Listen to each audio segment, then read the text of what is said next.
پیارے بھائیوں اور بہنوں، السلام علیکم ورحمۃ اللہ وبرکاتہ۔ آج ہماری آپ کی تیسری مجلس ہے، جس میں تیسرے پارہ، جسے ہم اور آپ اپنی زبان میں تلک الرسل کہتے ہیں، تلک الرسل کا پارہ، اس میں کیا کیا مضامین ہیں، اس کی ایک ادنا سی جھلک آپ لوگوں کے سامنے میں پیش کرنے کی کوشش کرتا ہوں۔ سب سے پہلے دوسرا پارہ جس آیت پر ختم ہوا تھا، وہ آیت تھی تلک آیات اللہ نتلوہا علیک بالحق وانک لمن المرسلین۔ یہ آیات، اب یہ آیات قرآن مجید کی بھی آیات ہو سکتی ہیں، اور قصے اور کہانیاں جو اس میں بیان کی گئیں، جیسے ان لوگوں کا ہزاروں کی تعداد میں جو لوگ تھے، ان لوگوں کا اپنے گھروں سے موت کے ڈر سے بھاگنا، یا طالوت اور جالوت کا قصہ، ان تمام کے ذکر کے بعد اللہ تعالیٰ فرماتا ہے کہ اللہ تبارک و تعالیٰ کی آیات حق کے ساتھ آپ کے سامنے بیان کی جا رہی ہیں، اور آپ اطمینان رکھیں کہ وَإِنَّكَ لَمِنَ الْمُرْسَلِينَ۔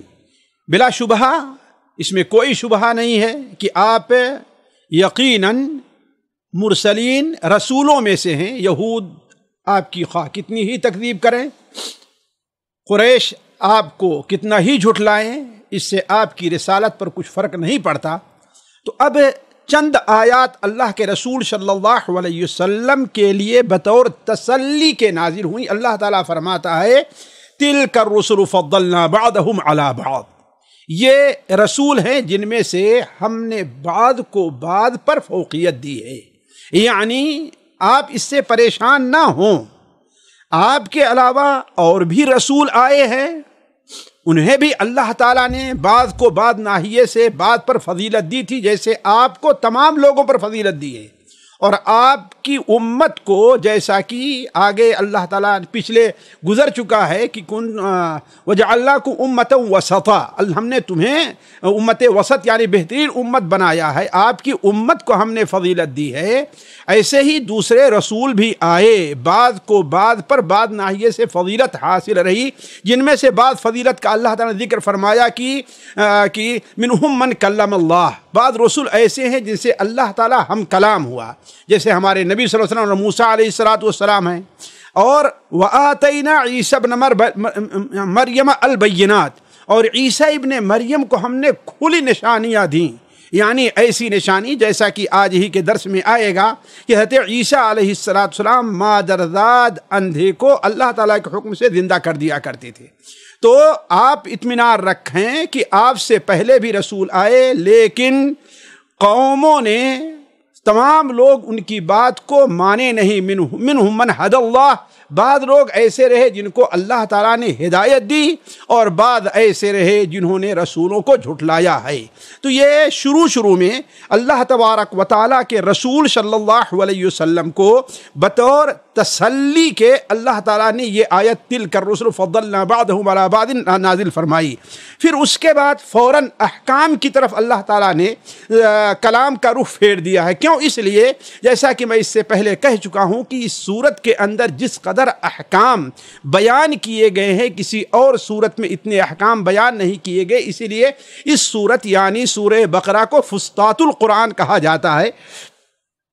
تو اللہ تبارک و تعالیٰ نے فوراً سلسلے کلام جو ہے احکام کی طرف پھیر دیا ہے۔ اب سے پہلے جو احکام تھے ان کا تعلق انسان کے جسم سے تھا، انسان کے حالات سے تھا، البتہ اب جو احکام ہمارے اور آپ کے سامنے بیان کیے جائیں گے اس پارے کے اندر، ان کا تعلق انسان کے مال سے ہے۔ اسی لیے اللہ تبارک و تعالیٰ نے سب سے پہلے فرمایا کہ یا ایھا الذین آمنوا انفقوا مما رزقناکم من قبل ان یأتی یوم لا بیع فیہ ولا خلۃ ولا شفاعۃ والکافرون هم الظالمون۔ ایک لطیف انداز میں مسلمانوں کو موت سے پہلے، آخرت سے پہلے اللہ تعالیٰ نے اپنی طرف سے جو اللہ نے نعمت، مال کی نعمت سے نوازا ہے، اس مال میں سے خرچ کرنے کی اللہ تعالیٰ نے ترغیب دلائی۔ کیوں؟ اس لیے کہ وہاں پر کسی کے پاس کوئی مال نہیں ہوگا اور نہ ہی مال حاصل کرنے کا ذریعہ ہوگا۔ مال حاصل کرنے کا ذریعہ یا تو خرید و فروخت ہوتا ہے، مال حاصل کرنے کا ذریعہ یا تو ہدیہ اور تحفہ ہوتا ہے، مال حاصل کرنے کا ذریعہ یا تو کسی کی سفارش یا کسی سے مانگ کر کے ہوتا ہے۔ یہ چیز ہے مال کے حاصل کرنے کا ذریعہ، اور یہ تینوں چیزیں وہاں پر مفقود نظر آئیں گی۔ اسی لیے اللہ تعالیٰ نے فرمایا اے ایمان والو انفقوا مما رزقناکم، تم خرچ کرو اس مال میں سے جو کچھ ہم نے تم کو دیا ہے، قبل اس کے کہ وہ دن آ جائے لا بیع فیہ، وہاں پر خرید و فروخت نہیں ہوگی، ولا خلۃ، وہاں پر کسی کے ساتھ دوستی کا رشتہ نہیں ہوگا، ولا شفاعہ، اور نہ ہی کسی کے سفارش سے وہاں کسی کو کچھ ملنے والا ہے۔ اس کے بعد فوراً ہی اللہ تبارک و تعالی نے آیت الکرسی کا ذکر فرمایا۔ یہاں پر آیت الکرسی یہاں پر بیان فرمائی۔ یہ آیت الکرسی جس کے بارے میں آپ جانتے ہیں، یہ قرآن عظیم کی سب سے اہم آیت ہے۔ اتنی اہم آیت اللہ نے قرآن مجید میں نہیں نازل فرمائی ہے۔ اس کی وجہ شاید یہ ہے کہ یہ آیت مکمل طور پر اللہ تبارک و تعالیٰ کی عظمت شان کے اوپر مشتمل ہے۔ اس سے عظیم آیت جس میں اللہ تعالیٰ کی شان بیان، وہاں پر شان بے نیازی بھی ہے، شان استغنا بھی ہے، شان عظمت بھی ہے، شان کبریائی بھی ہے، شان ملوکیت بھی ہے۔ اللہ تعالیٰ کی تمام شانوں کو جس طریقے سے شان قدرت بھی ہے، اللہ تبارک و تعالیٰ کی شان ابدیت بھی ہے جو بیان کی گئی ہے، کسی اور آیت کے اندر اتنا جامع طور پر نہیں بیان کیا گیا۔ تو اس چیز کو بیان کرنے کے بعد شاید اللہ تبارک و تعالی یہ بیان کرنا چاہتا ہے کہ اللہ تبارک و تعالی بڑا عظیم ہے، لیکن اس عظمت کے باوجود اللہ تبارک و تعالی نے لوگوں کو اسلام لانے پر، آپ کی رسالت کو قبول کرنے پر اللہ تعالیٰ مجبور نہیں کرتا ہے۔ اسی لیے اس آیت کے فوراً بعد اللہ تعالیٰ فرما رہا ہے لا اکراہ فی الدین، دین کے بارے میں کسی کے اوپر کوئی سختی نہیں ہے۔ قد تبین الرشد من الغی، اللہ تبارک و تعالیٰ نے ہدایت کے راستے کو گمراہی کے راستے سے کھول کر کے بیان کر دیا ہے۔ تو جو شخص طاغوت کا انکار کرے اور اللہ تعالیٰ پر ایمان لے آئے وہی انسان کامیاب ہے، اور جو شخص اللہ تبارک و تعالیٰ کے ساتھ کفر کرے، آپ کی رسالت کو نہ مانے، یہی لوگ گمراہ اور ہلاک ہونے والے ہیں۔ پھر اس صورت کے بعد، اس مقدمے کے بعد اللہ تبارک و تعالیٰ نے اس صورت کے دوسرے صفحے اور تیسرے صفحے کے اندر 3 عجیب و غریب واقعات بیان فرمائے ہیں۔ 3 عجیب و غریب واقعات، ان میں سے ایک واقعہ حضرت ابراہیم علیہ السلام کا، شاید نمرود بادشاہ ہے اس کے ساتھ اس وقت کا ہے کہ جب حضرت ابراہیم علیہ السلام کو کے خلاف پوری قوم ان کی ہو گئی تھی، حضرت ابراہیم نے بتوں کو توڑ دیا تھا، حضرت ابراہیم علیہ السلام کو جلانے کی کوشش کی جا رہی تھی۔ جلانے سے پہلے حضرت ابراہیم علیہ السلام کو حاکم وقت کے سامنے پیش کیا گیا، تو اس حاکم وقت نے حضرت ابراہیم علیہ السلام سے بحث مباحثہ کرنا چاہا۔ الم تر الی الذی حاج ابراہیم فی ربہ ان آتاہ الملک، یہاں پر یہ واقعہ بیان کیا، حضرت ابراہیم علیہ السلام سے جو اس کا مقابلہ ہوا تو حضرت ابراہیم علیہ السلام سے اس نے پوچھا کہ آخر تو کس رب کے اوپر ایمان لے آتا ہے؟ تو حضرت ابراہیم علیہ السلام نے اس کے سامنے، چونکہ وہ حاکم بنا ہوا تھا، وہ متصرف بنا ہوا تھا، اپنے کو رب کہتا تھا، اسی لیے حضرت ابراہیم علیہ السلام نے شان ربوبت کی سب سے عظیم بات بیان کی، کیا کہ رب، ہمارا رب وہ ہے کہ یحیی و یمیت، جو مارتا اور جلاتا ہے۔ تو اس نے کہا یہ کون بڑی بات ہے، یہ تو میں بھی ایک کام میں کر لیتا ہوں کہ مارتا اور جلاتا ہوں۔ مفسرین کہتے ہیں 2 قیدیوں کو اس نے بلایا، ایک قیدی وہ تھا جس کے اوپر یعنی قتل واجب تھا، جس کو قتل کر دینا، ایک قیدی وہ تھا جسے چھوڑ دینا چاہیے تھا۔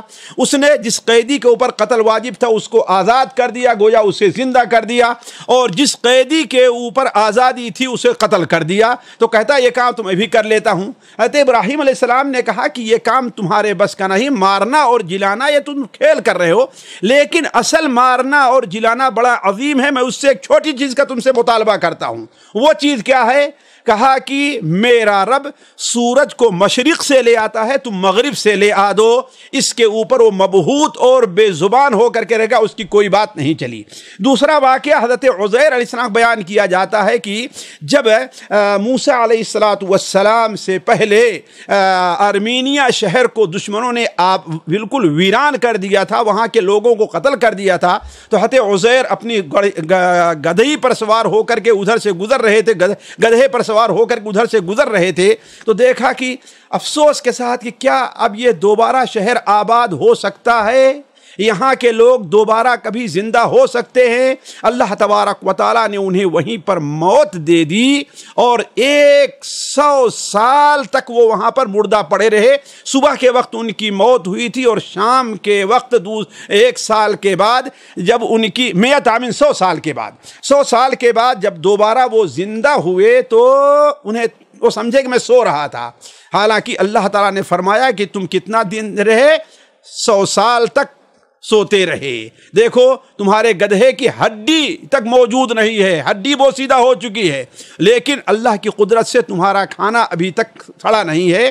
یہ قصہ تھا۔ اور اس کے بعد حضرت ابراہیم علیہ السلام کی 4 چڑیوں والا قصہ اللہ تعالیٰ نے بیان فرمایا کہ حضرت ابراہیم علیہ السلام کو جب یہ دیکھنا ہوا کہ اللہ تعالیٰ کیسے مردوں کو زندہ کرتا ہے تاکہ انہیں عین الیقین حاصل ہو جائے، تو اللہ تبارک و تعالیٰ سے مطالبہ کیا۔ اللہ تعالیٰ نے کہا کہ 4 چڑیا پکڑو، انہیں اپنے بالکل قریب کر لو، تم سے مانوس ہو جائیں، پھر انہیں ذبح کر کے کاٹ کے چاروں پہاڑوں پر دور دور کر دو، پھر اس کے بعد انہیں آواز دو، تمہارے پاس دوڑتی ہوئی آئیں گی۔ ایسے اللہ تبارک و تعالیٰ مردوں کو زندہ کرتا ہے۔ تو کہنے کا مطلب یہ 4 واقعات ذکر کر کے شاید یہاں پر 2 چیزیں واضح کرنی ہو۔ ایک چیز تو واضح کرنی یہ ہے کہ اللہ تبارک و تعالیٰ کے توحید پر لوگوں کا ایمان پختہ ہو اور آخرت پر بھی وہ ایمان لے آلیں۔ دوسری بات شاید اس طرف اشارہ ہو کہ اس سے پہلی والی آیت میں فرمایا اللہ ولی الذین آمنوا، اہل ایمان کا اللہ ولی ہے، یعنی ان کا مددگار ہے، دوست ہے، ان کا ساتھی ہے۔ تو اللہ تعالیٰ اپنے ولیوں کی، اپنے ساتھیوں کی کیسے مدد کرتا ہے اس کا اظہار رہا ہو۔ علی کل حال یہ تینوں قصے بڑے عبرتناک ہیں، ان کو پڑھ کر کے انہیں عبرت حاصل کرنی چاہیے۔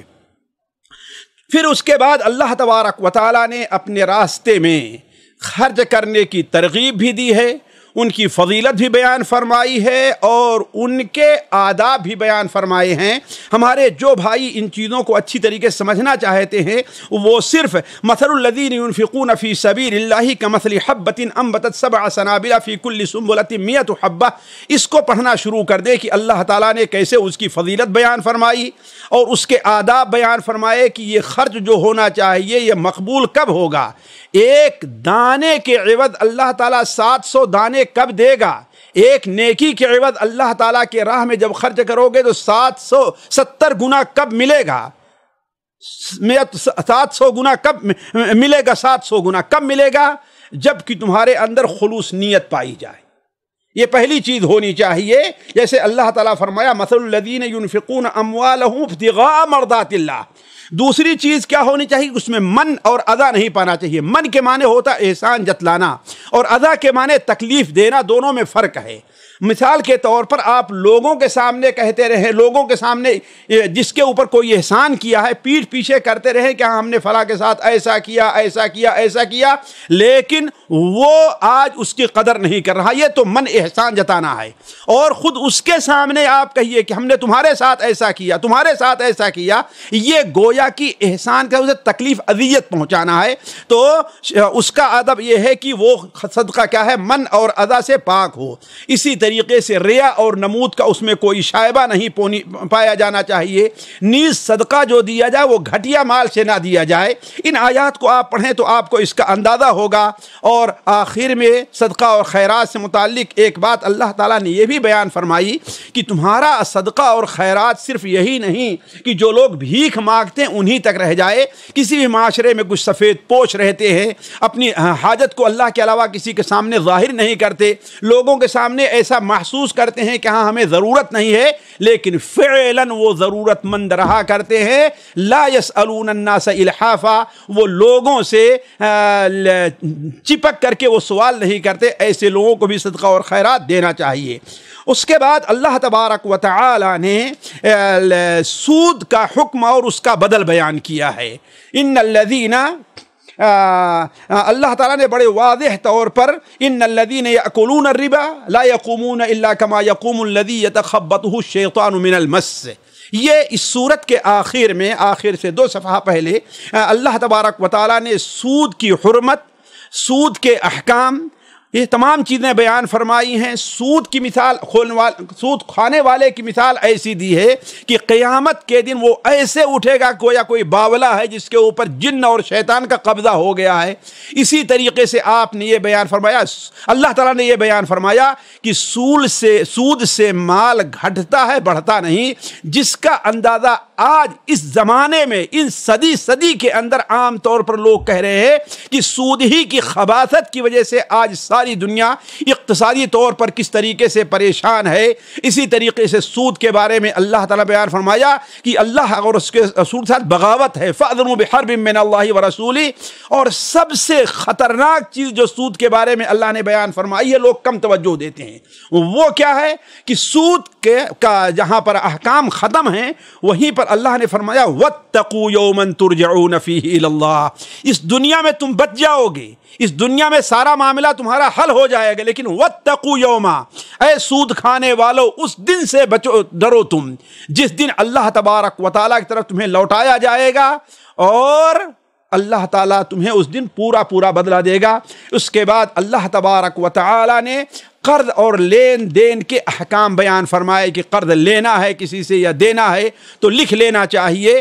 ہاں، بعض قرض ایسے ہوتے ہیں جس کا لکھنا مشکل ہوتا ہے، مثال کے طور پر آپ کسی دکاندار پر گئے اور اس کے پاس گئے، ایسا تجارتی معاملہ ہے تو ہر شخص کا لکھنا یہ انسان کے لیے مشکل ہوتا ہے۔ اس کے بعد آخر صورت میں اللہ تبارک و تعالیٰ نے اس صورت یعنی سورہ بقرہ کا انہی تعلیمات پر خاتمہ کیا ہے جن تعلیمات کا ذکر شروع صورت میں آیا ہے۔ یہ قرآن مجید کا اعجاز ہے۔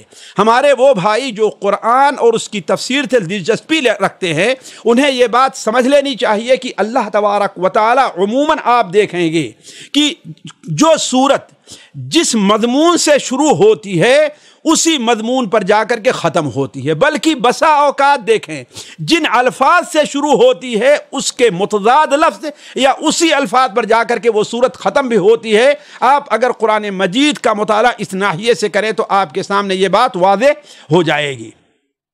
ساتھیو، اس پارے کا جو دوسرا حصہ ہے، بلکہ دوسرے حصے سے پہلے یعنی آدھے سے تھوڑا پہلے، وہاں سے سورہ آل عمران شروع ہوتی ہے۔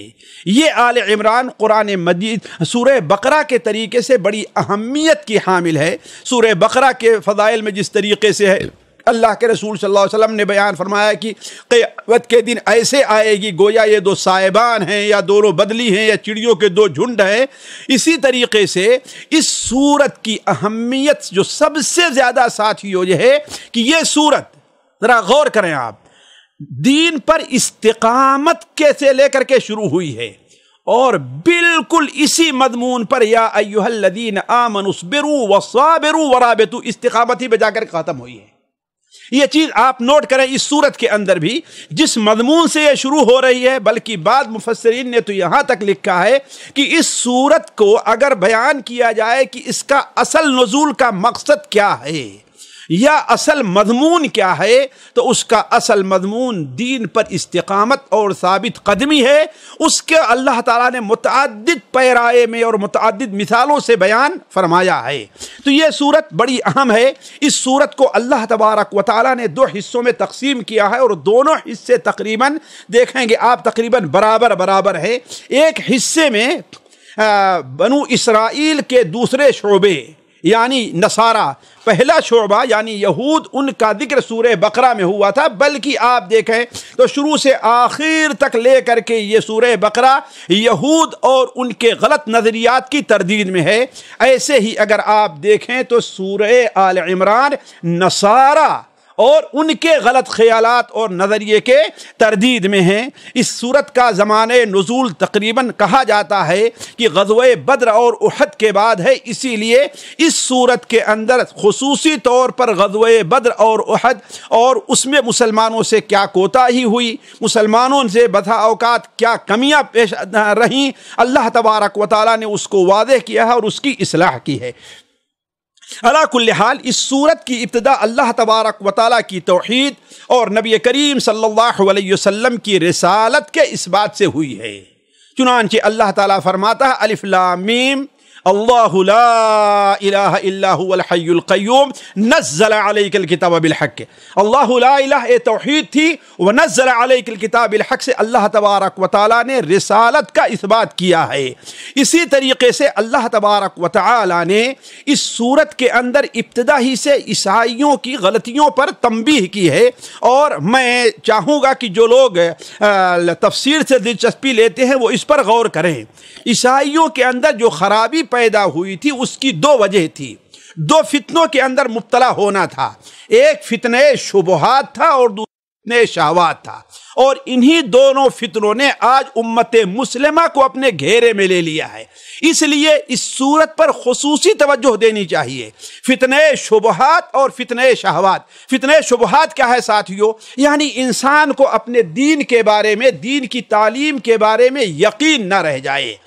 شبہات اس کی مختلف کیٹیگری ہوتی ہے، شبہات کی اس میں سے ایک کیٹیگری یا ایک حال دین کے بارے میں شبہات کا یہ ہے کہ زبان سے تو اقرار کرتا ہے اور یہ سمجھتا ہے یہ حق ہے، لیکن عملی طور پر انسان اس میں کوتاہ نظر آتا ہے۔ اگر اسے یقین ہو جاتا تو عملی طور پر کوتاہی نہ کرتا۔ دوسرا شبہ ہوتا ہے شہوات کا۔ شہوت یعنی خواہش۔ اللہ تعالیٰ نے انسان کے اندر متعدد قسم کی خواہشات رکھی ہیں، عورتوں کی خواہش ہے، بچوں کی خواہش ہے، مال کی خواہش ہے، تجارت کی خواہش ہے، شہرت کی خواہش ہے، یعنی مختلف قسم کی شہوات ہے، اور یہ دونوں شہوتیں انسان کو اللہ تعالیٰ کے راستے سے دور رکھتی ہیں۔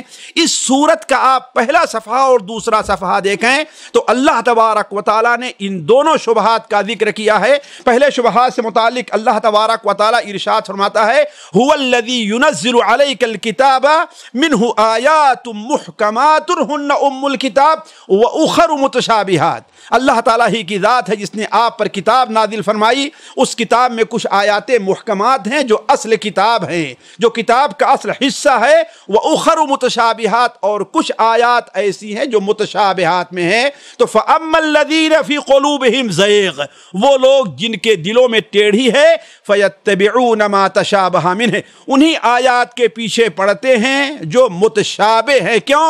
دین تک، حق تک پہنچنے کے لیے نہیں، ابتغاء فتنۃ وابتغاء تأویلہ، فتنہ اور اس کی تعویل کی غرض سے، اور شہوات کے فتنے آگے والے صفحے میں اللہ تعالیٰ فرماتا ہے زُيِّنَ لِلنَّاسِ حُبُّ الشَّهَوَاتِ مِنَ النِّسَاءِ وَالْبَنِينَ وَالْقَنَاطِيرِ الْمُقَنطَرَةِ۔ تو علی کل حال ان آیات کے اندر، اس صورت کے اندر اللہ نے بنو اسرائیل کی دوسری شاخ یعنی نصارہ کے ان دو فتنوں میں پڑنے کا خصوصی طور پر تذکرہ اس لیے کیا ہے تاکہ امت مسلمہ اپنے آپ کو اس سے بچائے۔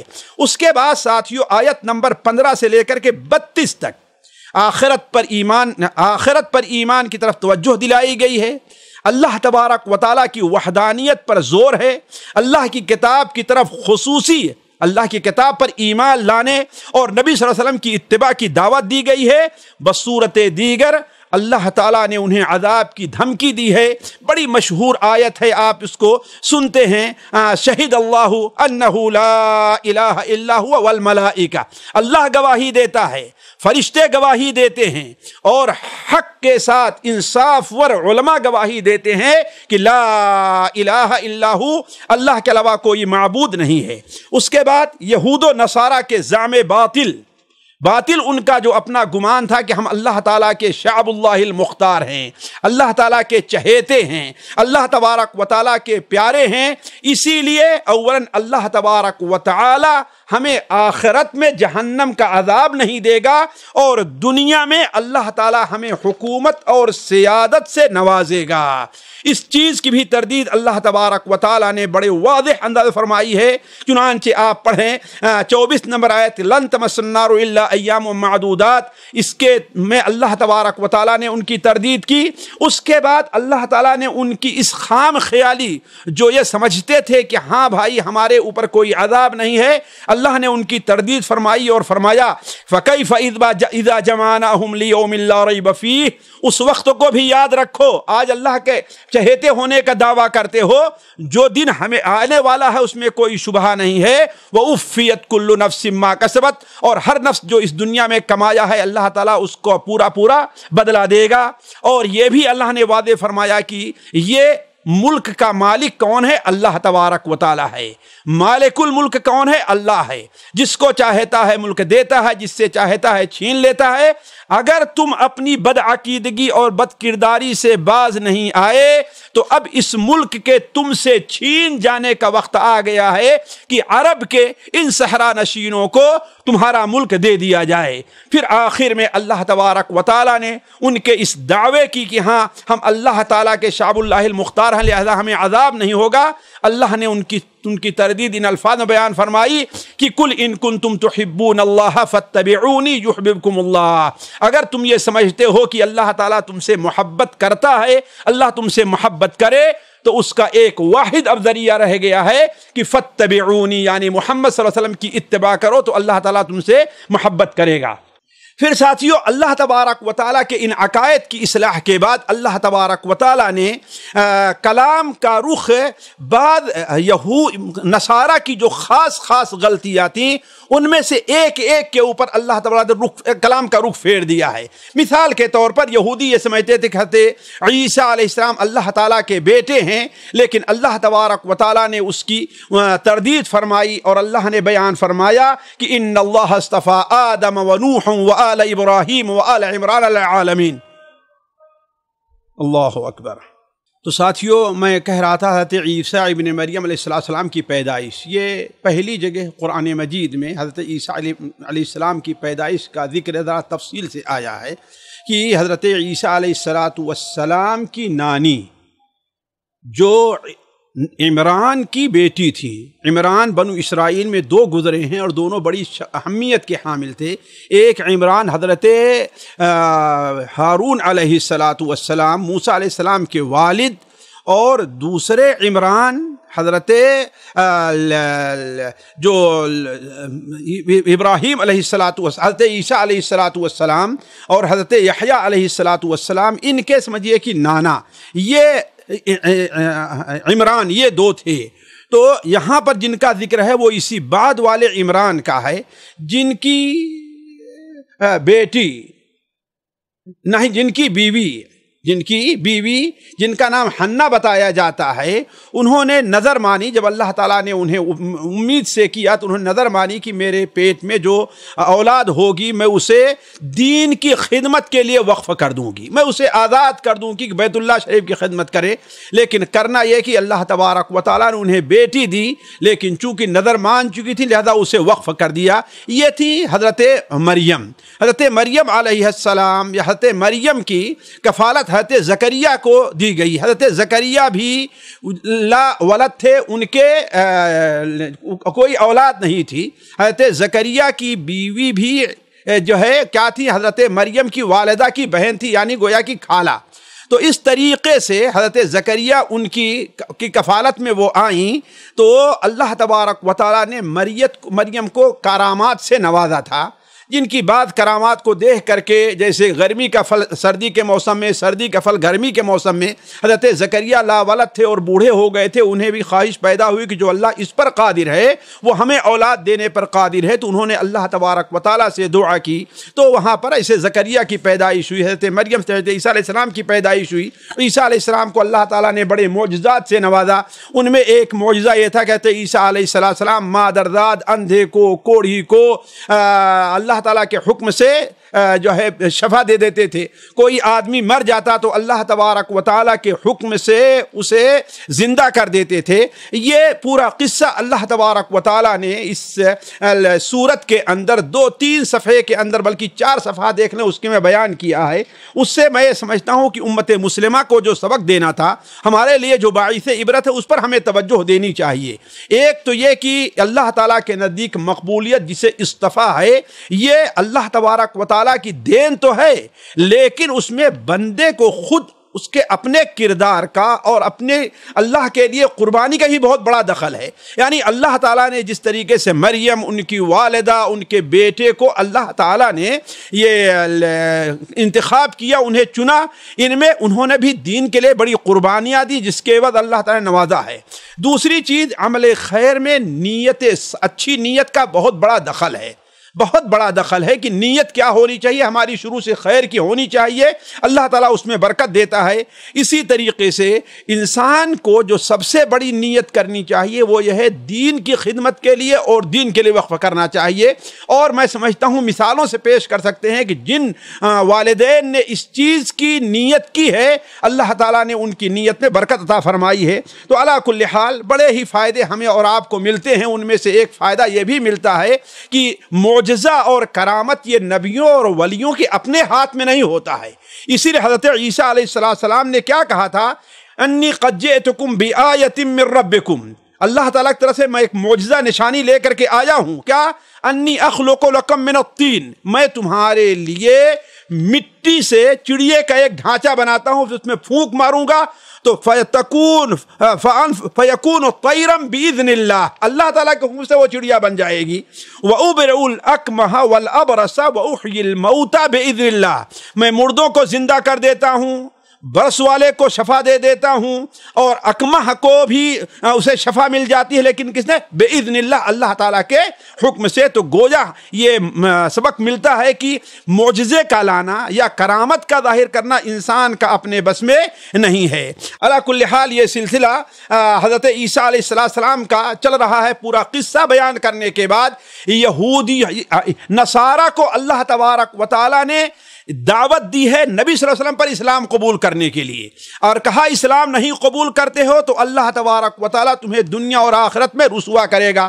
مثال کے طور پر اللہ تعالیٰ نے فوراً اس کے بعد فرمایا فَأَمَّا الَّذِينَ كَفَرُوا فَأُعَذِّبُهُمْ عَذَابًا شَدِيدًا فِي الدُّنْيَا وَالْآخِرَةِ، جو لوگ اب جھٹلائیں گے حضرت عیسیٰ علیہ السلام کی یہ حقانیت ہے، وہ الہ نہیں ہے، اس لیے کہ الہ پیدا نہیں ہوتا ہے، وہ اللہ تعالیٰ کے بندے ہیں، اور جیسے محمد وہ اللہ کے رسول تھے، جیسے محمد صلی اللہ علیہ وسلم اللہ کے رسول ہیں، اگر ایمان نہیں لے آتے تو فَأُعَذِّبُهُمْ فِي الدُّنْيَا وَالْآخِرَةِ، اللہ دنیا اور آخرت میں انہیں عذاباً شدیدہ، بہت سخت عذاب دے گا۔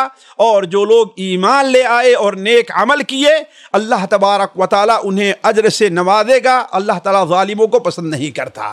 ان آیات کے بعد اللہ تبارک و تعالیٰ نے اللہ کے رسول صلی اللہ علیہ وسلم سے کہا کہ مباہلے کی دعوت دے دیں۔ کیوں؟ تاریخ کی کتاب اور حدیث کی کتابوں میں جیسے صحیح بخاری وغیرہ میں حضرت حذیفہ رضی اللہ تعالیٰ عنہما کی حدیث ہے کہ نجران کا وفد اللہ کے رسول صلی اللہ علیہ وسلم کی خدمت میں آیا، سید اور عاقب یہ دونوں آ کر کے آپ سے بحث کرنے لگے۔ حضرت عیسیٰ کی حقیقت آپ ان کے سامنے جب یہ پڑھ کر کے اللہ کے رسول نے سنائی تو اسے ماننے کے لیے تیار نہیں ہوئے، تو اللہ کے رسول صلی اللہ علیہ وسلم نے مباہلے کا دعویٰ دیا۔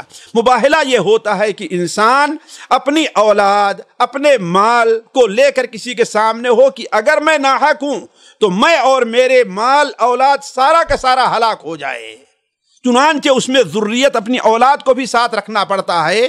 تو جب وہ دونوں آئے اور اللہ کے رسول نے مباہلے کے دعوت دی تو پہلے تو تیار ہوئے، بعد میں ایک دوسرے سے کہا کہ اگر تم نے دعوت، اگر وہ سچے نبی ہوئے تو تم اور تمہاری اولاد کبھی بھی کامیاب نہیں ہوں گے، لہذا تم وہ جو تمہارے اوپر جزیہ پیش کر رہے ہیں اسے قبول کر لو۔ اس وقت انہوں نے کہا تھا کہ ٹھیک ہے ہم آپ کی بات قبول کرتے ہیں، جزیہ دیں گے، لیکن ہمارے ساتھ کسی امین شخص کو بھیجیے گا۔ تو اللہ کے رسول صلی اللہ علیہ وسلم نے حضرت ابو عبیدہ کو امین الامہ کا خطاب دیا اور انہیں ان کے ساتھ بھیجا۔ علی کل حال اس قصے کے بعد آخر میں 25-30 آیتوں تک اہل کتاب اور یہود و نصارہ کو اللہ تعالیٰ نے توحید کی، اسلام کی دعوت دی گئی اور واضح کیا گیا کہ توحید اور عبادت ایک ایسا مسئلہ ہے جو تمام انبیاء کے درمیان مشترکہ مسئلہ رہا ہے۔ ہم یہ کوئی نئی چیز لے کر کے نہیں آئے ہیں، نہ ہی ہم کوئی نیا مذہب پیش کر رہے ہیں۔ ہماری اور تمہاری دعوت کیا ہے؟ ایک ہی ہے، اور وہ کیا ہے؟ توحید ہے۔ جیسے کہ اللہ تعالیٰ فرماتا ہے قل، آپ ان سے کہیے یا اہل الکتاب تعالوا الی کلمۃ سواء بیننا وبینکم، اہل کتاب آؤ ایک ایسی بات طرف جو ہمارے اور تمہارے درمیان قدر مشترک ہے۔ وہ کیا ہے؟ اللہ کے علاوہ ہم کسی کی عبادت نہ کریں، اس کے ساتھ شریک نہ کریں، اور اللہ کو چھوڑ کر کے دوسروں کو رب نہ بنا لیں، جسے سجدہ کریں، جسے اپنے نذرانے پیش کریں۔ ایسا نہیں ہونا چاہیے۔ تو یہ بڑی اہم آیت ہے، اور اس آیت کی اہمیت کے پیش نظر نبی کریم صلی اللہ علیہ وسلم بسا اوقات فجر کی دوسری رکعت میں اس کو پڑھا کرتے تھے، سنت میں، فرض میں نہیں، سنت میں پڑھا کرتے تھے۔ تو علی کل حال اس کے بعد اللہ تبارک و تعالیٰ نے بنو اسرائیل کے بعد غلط زعم اور غلط عقیدے کی اللہ نے اصلاح بھی فرمائی۔ ان میں سے یہ تھا کہ وہ یہ کرتے تھے کہ ہم دعویٰ کرتے تھے ابراہیم علیہ السلام نصرانی یا یہودی تھے۔ اللہ تعالیٰ نے فرمایا کہ مسلمانوں سے کہ ان کے اس کہنے میں نہ آؤ، ابراہیم علیہ السلام ما کان یہودیا ولا نصرانیا ولکن کان حنیفا مسلما۔ علی کل حال یہ سلسلے کلام اس طریقے سے آپ دیکھیں تو آخری پارے تک چلتا رہا ہے۔ آخری پارے سے پہلے اللہ تبارک و تعالی نے مسلمانوں کو یہودیوں کی بعد چالوں سے متنبع فرمایا ہے، اور یہ بڑی اہم چیز ہے۔ یہودی جو چال چلا کرتے تھے مسلمانوں کے خلاف، ان میں تو ایک چیز یہ تھی کہ دو چیزوں کا میں ذکر کرتا ہوں جس کا خصوصی اس میں ذکر کیا گیا ہے۔ ایک چیز تو یہ تھی کہ وہ مسلمانوں کا مال اگر لے لیتے تھے کسی بہانے سے تو اسے ہڑپ کرنا چاہتے تھے، اسے دینا نہیں چاہتے تھے، اور ان سے سود لینے میں بڑھ چڑھ کر کے انہیں کوئی عار نہیں ہوتا تھا، اور یہ کہتے تھے کہ یہ امی لوگ ہیں، لیس علینا فی الامیین سبیل، ان کا مال لینے میں ہمارے اوپر کوئی گناہ نہیں ہے۔ جس طریقے سے آج بعض ظالم قومیں جو مسلمانوں پر مسلط ہیں، مسلمانوں کے خلاف جھوٹ بول کر کے اور ظلم کر کے ان کے مالوں کو ہڑپ کرنا چاہتی ہیں، اور یہ کہتی ہیں یہ تو ہمارا اپنا حق ہے، مسلمان بعد میں آئے ہوئے ہیں۔ یہ وہی نظریہ ہے جو یہودیوں کا نظریہ تھا۔ دوسری چیز جو اللہ تبارک و تعالیٰ نے بیان فرمائی ہے وہ یہ ہے کہ مسلمانوں میں شکوک اور شبہات پیدا کرنا، اور آج یہ مشن غیر مسلم خاص طور پر مڈل ایسٹ کے اندر وہ بڑی تیزی کے ساتھ کر رہے ہیں، مسلمانوں کے درمیان شبہات پیدا کرنا، اور یہی کام اس وقت یہودی بھی کیا کرتے تھے۔ جیسا کہ اللہ تعالیٰ فرماتا ہے کہ وقالت طائفۃ من اہل الکتاب، اہل کتاب کی ایک جماعت نے کہا، کیا کہا؟ آمنوا بالذی انزل علی الذین آمنوا وجہ النہار واکفروا آخرہ، ایمان والوں پر جو احکام نازل ہوئے ہیں اس کو صبح کو قبول کر لو، اور شام ہوتے ہوتے اس کا انکار کر دو۔ اس کا فائدہ کیا ہوگا تمہیں، اور ایمان والوں کو اس کا نقصان کیا ہوگا؟ اس کا فائدہ اور نقصان یہ ہوگا کہ ایمان والوں میں جو صحیح علم رکھنے والے نہیں ہیں، جو اپنے ایمان میں مکمل پختگی نہیں ہیں، جن کو ایمان میں کمال نہیں حاصل ہے، علم نہیں، صحیح علم نہیں ہے، وہ یہ سمجھیں گے کہ یہ لوگ تو پڑھے لکھے ہیں، یہ سمجھدار ہیں، یہ عقل مند ہیں، ان کے پاس اتنا علم ہے۔ جب وہ اسے قبول نہیں کر رہے ہیں اور قبول کرنے کے بعد انکار کر دے رہے ہیں، تو اس کا مطلب یہ ہے کہ یہ دین سچا نہیں ہے۔ ان دونوں چیزوں کی اللہ تبارک و تعالیٰ نے تردید فرمائی۔ آخری صورت کے اندر ساتھیوں دو بڑی اہم باتوں پر تنبیہ ہے، میں وہی ذکر کر کے اپنی بات کو ختم کرتا ہوں۔ پہلی چیز یہ ہے کہ اللہ تبارک و تعالیٰ نے مسلمانوں سے کہا کہ اے مسلمانوں، دیکھو ان یہود سے اور خصوصاً نصارہ سے تم یہ کہہ دو کہ محمد صلی اللہ علیہ وسلم جو دین لے کر کے آئے ہیں وہ کوئی نیا دین نہیں ہے، بلکہ یہ وہی دین ہے جو حضرت آدم علیہ السلام سے لے کر کے حضرت ابراہیم، حضرت موسیٰ عیسیٰ سے ہوتے ہوئے ہم تک پہنچا ہے۔ ہم اسی نبوت کا جو ایک سلسلہ ہے محمد صلی اللہ علیہ وسلم اسی کی ایک کڑی ہیں۔ چنانچہ اللہ تعالیٰ فرماتا ہے قل آمنا باللہ، آپ کہہ دیئے کہ ہم اللہ پر ایمان لے آئے، وما انزل علینا، اور اس تعلیم پر جو ہم پر نازل کی گئی ہے، وما انزل علی ابراہیم و اسماعیل و اسحاق، جو ابراہیم، اسماعیل، اسحاق اور یعقوب پر نازل کی گئی ہے، جو اسباط پر نازل کی گئی ہے۔ اور پھر تاکید کیا فرمائی؟ وما اوتی موسیٰ و عیسیٰ والنبیون من ربہم، اور جو موسیٰ اور عیسیٰ جو تعلیم لے کر کے آئے ہیں، لا نفرق بین احد منہم ونحن لہ مسلمون، ہم ان تعلیم میں سے کسی کا انکار نہیں کرتے، فرق نہیں کرتے، اور ہم ونحن لہ مسلمون، ہم اس کے اوپر اسلام لے آنے والے ہیں۔ یہ بڑی واضح طور پر گویا کی دعوت دی گئی کہ ہمارا دین کوئی نیا نہیں ہے۔ اس کے بعد ساتھیوں آخری صفحہ آپ پڑھیے گا، بڑے بلیغانہ انداز میں بطور وعد کے خصوصاً اہل کتاب کو متنبہ کرتے ہوئے اللہ تعالیٰ نے ان کی 3 قسمیں کی ہیں۔ ایک قسم وہ ہے جو اللہ کے رسول صلی اللہ علیہ وسلم کی ان آیات اور نشانیوں کو دیکھ کر کے اپنی غلطیوں سے توبہ کرتے ہیں اور ایمان لے آتے ہیں، تو اللہ تعالیٰ فرماتا ہے ہم انہیں معاف کر دیں گے۔ الا الذین تابوا من بعد ذلک واصلحوا فان اللہ غفور رحیم، ہاں جو لوگوں نے توبہ کیا اس کے بعد اور اپنی اصلاح کر لی تو اللہ تبارک و تعالیٰ معاف کرنے والا اور رحم کرنے والا ہے۔ دوسرے وہ تھے جو دین کا مذاق اڑاتے تھے، بلکہ لوگوں کو دھوکہ دینے کے لیے کچھ دیر اسلام قبول کیے اور پھر اس کے بعد اپنے اسلام سے پھر جایا کرتے تھے۔ اللہ تبارک و تعالیٰ نے انہیں کیا دھمکی دی؟ ان الذین کفروا بعد ایمانہم ثم ازدادوا کفرا، ایمان کے بعد جن لوگوں نے کفر کیا پھر اس کے بعد اپنے کفر میں بڑھتے رہے تو لن تقبل توبتہم، ان کی توبہ قبول نہیں کی جائے گی۔